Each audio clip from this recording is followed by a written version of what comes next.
नमस्कार। आज की सबसे बड़ी, सबसे चौंकाने वाली खबर, क्या चीन चुपचाप एक बड़ा गोल्ड गेम खेल रहा है? क्या दुनिया को बिना बताए वो अपनी आर्थिक ताकत को नई ऊंचाई पर ले जाने की तैयारी कर रहा है?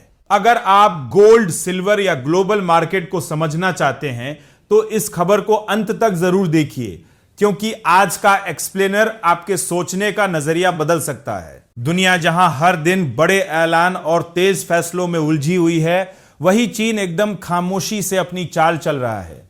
बिना शोर किए लगातार 17वें महीने तक चीन का केंद्रीय बैंक सोना खरीदता जा रहा है। मार्च के अंत तक चीन का गोल्ड रिजर्व बढ़कर करीब 74.38 मिलियन ट्रॉय ऑन्स हो चुका है।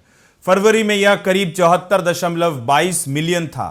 यानी हर महीने धीरे धीरे लेकिन लगातार खरीदारी जारी है। लेकिन कहानी यही खत्म नहीं होती।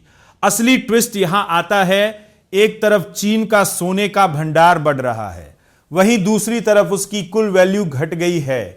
फरवरी में जहां यह वैल्यू करीब 387 अरब डॉलर थी, वहीं मार्च में गिरकर करीब 342 अरब डॉलर रह गई। यानी मात्रा बढ़ी लेकिन कीमत घट गई।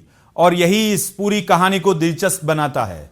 अब सवाल यह उठता है कि क्या चीन नुकसान उठा रहा है या फिर इसके पीछे कोई बड़ी रणनीति छिपी है? अगर इसे सिर्फ कीमत के नजरिए से देखें तो लगेगा कि घाटा हुआ है, लेकिन अगर इसे रणनीति के नजरिए से समझें तो तस्वीर बिल्कुल अलग दिखाई देती है। दरअसल चीन भविष्य की तैयारी कर रहा है। वह अपने फॉरेक्स रिजर्व को सिर्फ डॉलर पर निर्भर नहीं रखना चाहता।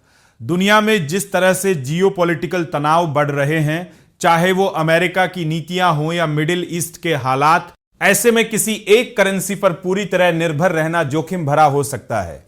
यही वजह है कि चीन धीरे धीरे गोल्ड जोड़ रहा है, क्योंकि सोना एक ऐसा एसेट है जो किसी देश की पॉलिसी या करेंसी से बंधा नहीं होता। जब दुनिया में अनिश्चितता बढ़ती है तो गोल्ड ही सबसे सुरक्षित विकल्प बनकर उभरता है। और इस रणनीति का असर सिर्फ चीन तक सीमित नहीं है।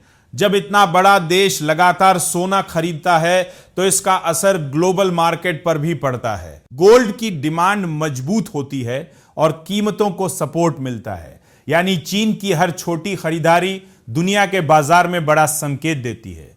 हालांकि वैल्यू में आई गिरावट यह भी याद दिलाती है कि बाजार कभी स्थिर नहीं रहता।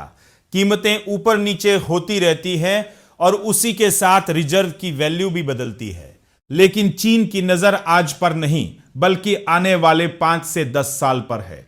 तो कुल मिलाकर यह सिर्फ सोना खरीदने की कहानी नहीं है, बल्कि एक बड़ी आर्थिक रणनीति है, जहां चीन बिना शोर किए अपनी ताकत को मजबूत कर रहा है, ताकि भविष्य में किसी भी ग्लोबल झटके से खुद को सुरक्षित रख सके। अब सबसे बड़ा सवाल, क्या यह गोल्ड गेम आने वाले समय में कीमतों को नई ऊंचाई पर ले जाएगा और क्या बाकी देश भी इसी रास्ते पर चलेंगे? आपका इस पूरे मामले पर क्या कहना है? अपनी राय हमें कमेंट बॉक्स में जरूर बताएं।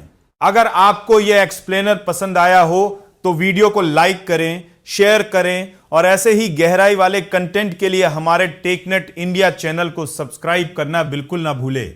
यह वीडियो सिर्फ एजुकेशनल मकसद के लिए है। इन्वेस्ट करने से पहले कृपया अपने फाइनेंशियल एडवाइजर से सलाह लें। नमस्कार, धन्यवाद।